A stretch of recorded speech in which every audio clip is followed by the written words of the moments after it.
Okay, I don't think anyone's here right now, but I also don't know. Hi everyone, my name is Haley Richards. Welcome back. Oh no. What is it? Hi everyone, my name is Haley Richards. Welcome back to my channel. If you're new here, I don't know how you got here, but I'm so glad you're here. You are here. It's been a long time. Hi everyone. Hi. It's been a minute, as the kids say, when you've been gone for a period of time, and which I have. Here I am. Frick, I have to poop, and you wouldn't believe how bad. So, give me a second. Doesn't it look like I'm sagging? I mean, that's exactly what I'm doing. Oh, shoot! Oh, I broke something. I'm ready to cooperate now. Today is July 10th. And if you're an intellectual, you would know that that's my birthday. It's my birthday. I turned 19 today, and I feel like I have been 18 for, I was gonna say A year? but like, no, seriously, I feel like I've been 18 for a while, and to be quite frank with you, 18 was not my year at all. It was quite terrible. So I wanted to make this video because, first off, as I just stated, haven't been here in a fat minute, and I wanted to talk. As you can see, I'm very lonely, and I need some kind of communication. So okay. So where have I been? I'm not trying to sound like that person. I've had a couple people, not from YouTube or anything, but like people I know in real life, ask me what the flip am I doing, where am I, what's going on. Since May 14th, 2019, it's 2019. May 14th, I got on a plane to Nashville, and ever since then, I've been gone. I'm working for a camp called Student Life Camp this summer. I'm a stage host. I don't know who was in charge of giving me that job, but no, it's been great. I'm not trying to be dramatic, but this has been like the best summer of my life. Like no cap to be found. You're looking for Cap? I'm sorry, she's not here right now. Oh, why? 'Cause she's dead. That was too many jokes in one, and it didn't go well. And what the? There's confetti everywhere because someone shot a confetti gun at my face at midnight last night. So, love you, Mackenzie. This has been, I don't think I've grown so much in my life than I have this summer. I've grown so much in my faith, and that's honestly the best thing ever. This summer has definitely been a lot of dying to myself, and I don't know, it's been crazy. I could go on and on. It's one of those things where like you're like, there's no way that I'm qualified for this job. Why did I say it's one of those things? Like, that's a relatable thing that happens. Oh, you know, when you're just not qualified for a job whatsoever. No, I really was not qualified for this job. In the way of competence, I was not qualified for this job.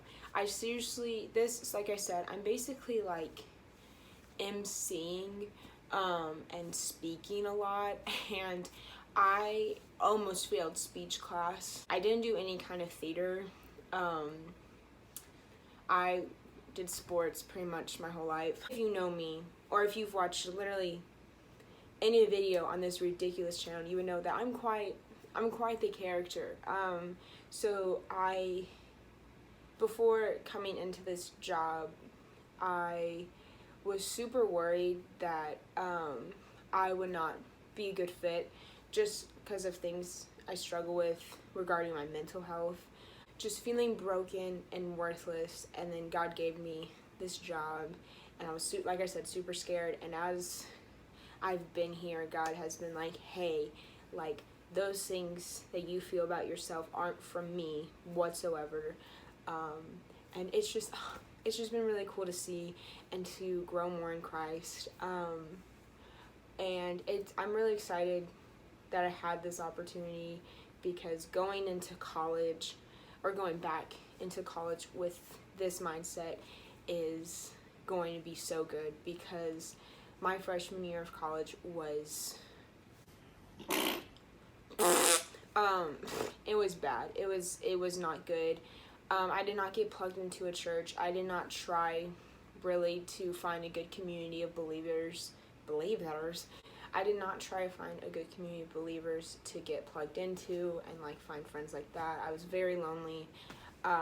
Didn't really pay attention in class either. It was a mess. I'm super excited about this next year and what God's going to continue to do in my life. One of the reasons that 18 was such a sucky year is because I was very focused on how I looked on social media. I was very focused about how I appeared. Is that the right word? How I was seen through social media and just in real life. I always wanted to have a bunch of friends, so all those friends could be in my Snapchats, and I can take pictures with them and put them on Instagram.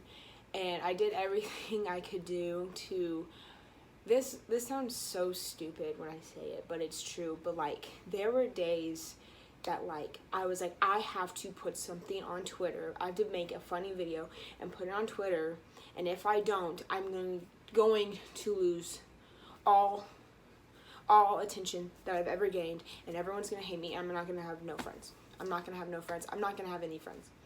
I loved attention, and I didn't want it from God.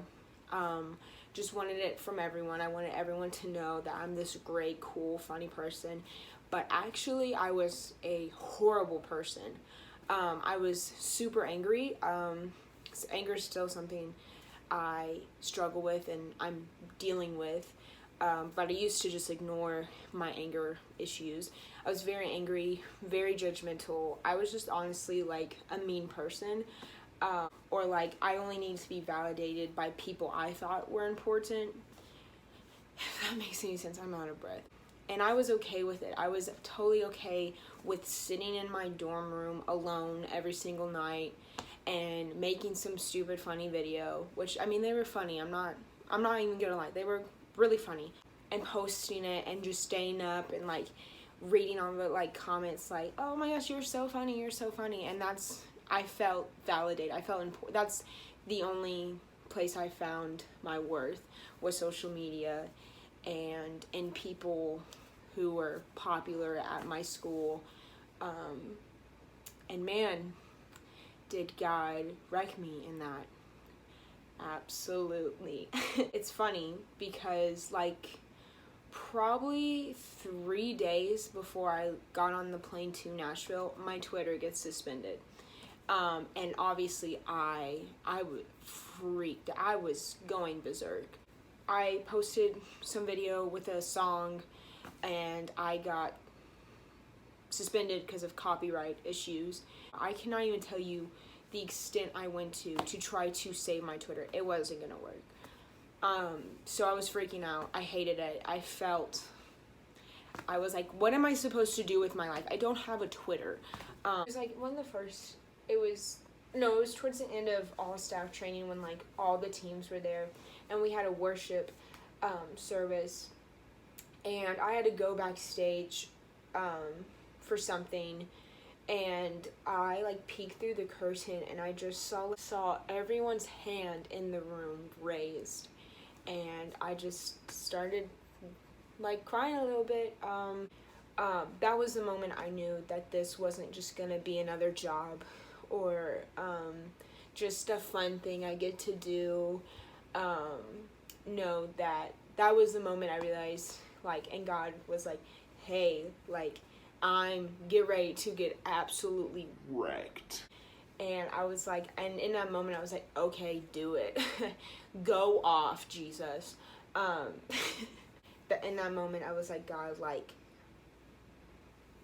get me out of the way this summer. Like, this is the last thing I can do with this job is make it about myself or make it about how I look, which has, like I said, been the majority of the past year of my life, was how I looked and how I was seen, not by God, but by people who don't matter and that don't actually care about me. So,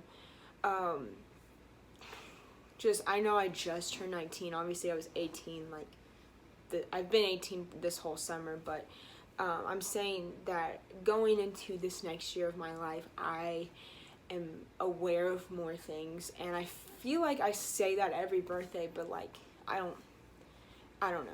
I don't think I said it last birthday. I knew. I don't know. I can't tell you how special the friendships are that I've made this summer. Completely blows my mind. I did not expect to be such homies with the people that I'm homies with now. If you feel worthless, that's not from Jesus. If you feel alone, that's not from Jesus. If anything, Jesus is like, hey, my beautiful creation, I love you. And he's never gonna ever think anything less of that. But life's been crazy, and I'm excited for this next chapter of my life. I really have no idea what it holds. And when I say it'll be my best year ever, I don't mean like every day is going to be solid. There will be days that will just suck. But I'm now going into those bad days knowing that God's still on my side, and like I'm still loved by the creator of all, the author of life, and that he hasn't forsaken me. If anything, he has laid a feast for me in the midst of my battles and is sitting at the table with me and just says, come and eat. That's how I like to think about it. But thanks for listening, friends, and I'll talk to you guys later. Oh, I'm so sweaty.